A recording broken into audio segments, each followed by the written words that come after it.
या देवी सर्वभूतेषु मां ब्रह्मचारिणी रूपेण संस्थिता नमस्तस्यै नमस्तस्यै नमस्तस्यै नमो नमः। फ्रेंड्स, नवरात्रि शुरू हो चुके हैं और आज नवरात्रि का दूसरा दिन है। नवरात्रि एक संस्कृत शब्द है जिसका अर्थ होता है 9 रातें। इन 9 रातों और 10 दिन के दौरान शक्ति की देवी के 9 रूपों की पूजा की जाती है और 10वां दिन दशहरा मनाया जाता है। माँ दुर्गा की नव शक्तियों का दूसरा स्वरूप देवी ब्रह्मचारिणी का है। यहाँ ब्रह्म शब्द का अर्थ है तपस्या। ब्रह्मचारिणी अर्थात तप की चारणी यानी तप का आचरण करने वाली। कहा भी गया है वेदस्त त्वम तपो ब्रह्म, वेद तत्व और तप ब्रह्म शब्द के अर्थ हैं। ब्रह्मचारिणी देवी का स्वरूप पूर्ण ज्योतिर्मय एवं अत्यंत भव्य है। इनके दाहिने हाथ में जपने की माला और बाएं हाथ में कमंडल रहता है। दोस्तों, देवी ब्रह्मचारिणी की पूजा से हमें क्या लाभ होता है, आइए जानते हैं। देवी ब्रह्मचारिणी की आराधना से अनंत फल की प्राप्ति एवं तप, त्याग, वैराग्य, सदाचार, संयम जैसे गुणों की वृद्धि होती है।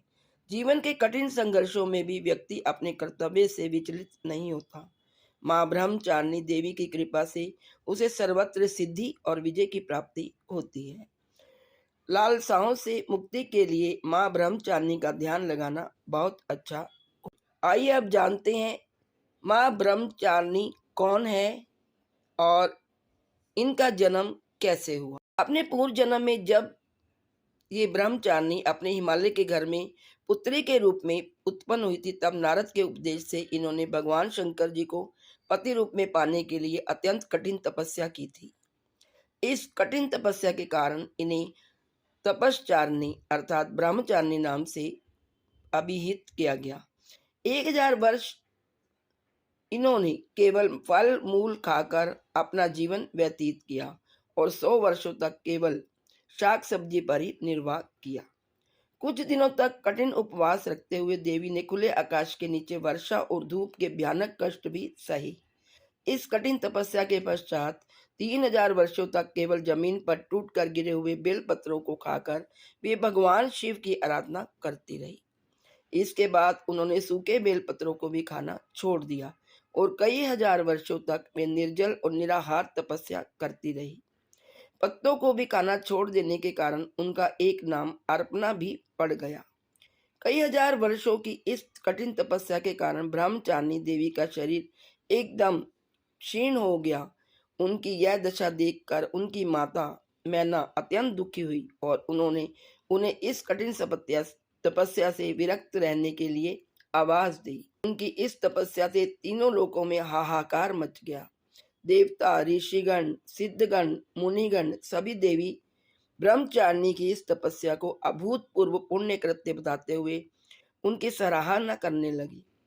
अंत में पितामह ब्रह्मा जी ने आकाशवाणी के द्वारा उन्हें संबोधित करते हुए प्रसन्न स्वर में कहा, हे देवी, आज तक किसी ने ऐसी कठोर तपस्या नहीं की जैसे कि तुमने की है। तुम्हारे इस अलौकिक कृत्य की चारों ओर सराहना हो रही है। तुम्हारी मनोकामना सर्वतोभावेन परिपूर्ण होगी। भगवान चंद्रमौली शिव जी तुम्हें पति के रूप में प्राप्त अवश्य होंगे। अब तुम तपस्या से विरत होकर घर लौट जाओ और शीघ्र ही तुम्हारे पिता तुम्हें बुलाने आ रहे हैं। तब देवी पार्वती अपने घर लौट गई। दोस्तों, आइए अब जानते हैं आज माँ ब्रह्मचारिणी को किस चीज से भोग लगाया जाएगा और उनका प्रसाद चढ़ाया जाएगा। शक्ति की साधना में चढ़ाए जाने वाले भोग का बहुत ज्यादा महत्व है, क्योंकि देवी को चढ़ाए जाने वाला यही भोग जब प्रसाद में बदलता है तो वह जीवन के सभी विषाद दूर कर देता है। माँ ब्रह्मचारिणी की पूजा का प्रिय भोग आइए जानते हैं क्या है। मान्यता है कि माँ ब्रह्मचारिणी की पूजा करने से साधक के सभी रोग, शोक और कष्ट दूर हो जाते हैं और उसे जीवन के हर क्षेत्र में मनचाही सफलता प्राप्त होती है। देवी पूजा में प्रसाद का बहुत महत्व है। हिंदू धर्म में किसी भी देवी देवता की पूजा में प्रसाद बहुत ज्यादा धार्मिक आध्यात्मिक महत्व है। सनातन परंपरा में जब कोई साधक अपने आराध्य की पूजा में फल, मिठाई और पकवान आदि को चढ़ाकर उनकी पूजा को पूरा करता है, तो उसके बाद उस भोग को उस आराध्य का प्रसाद मानकर सभी में बांटा जाता है। मान्यता है कि उस प्रसाद में उस आराध्य देवी देवता का आशीर्वाद समाहित होता है। शक्ति के दूसरे स्वरूप यानी माता ब्रह्मचारिणी की पूजा में भी प्रसाद का बहुत ज्यादा महत्व है। मान्यता है कि जो व्यक्ति चैत्र मास के शुक्ल पक्ष की द्वितीय तिथि पर देवी ब्रह्मचारिणी की पूजा में उनकी प्रिय चीजों का भोग लगाकर उसे लोगों में बांटकर स्वयं ग्रहण करता है, उस पर माता की असीम कृपा बरसती है। उसकी सभी मनोकामनाएं पलक झपकते ही पूरी हो जाती हैं। हिंदू मान्यता के अनुसार नवरात्रि के दूसरे दिन माता ब्रह्मचारिणी को केसर की खीर या केसर से बना हलवा विशेष रूप से चढ़ाया जाता है। मान्यता है कि ये दोनों ही खाने की चीजें माता ब्रह्मचारिणी को बहुत ही ज्यादा प्रिय हैं। ऐसे में आज अपने जप तप और व्रत का शीघ्र ही पूर्ण फल पाने के लिए देवी ब्रह्मचारिणी को केसर की खीर या हलवा जरूर चढ़ाएं और उसे अधिक से अधिक लोगों में बांटें। मान्यता है कि माँ ब्रह्मचारिणी की पूजा के इस उपाय को करने से साधक को जीवन में सभी सुख प्राप्त होते हैं। तो आज सब ब्रह्मचारिणी देवी की पूजा और उपासना करें, उनके आगे धूप दीप जलाएं और आरती भी गाएं।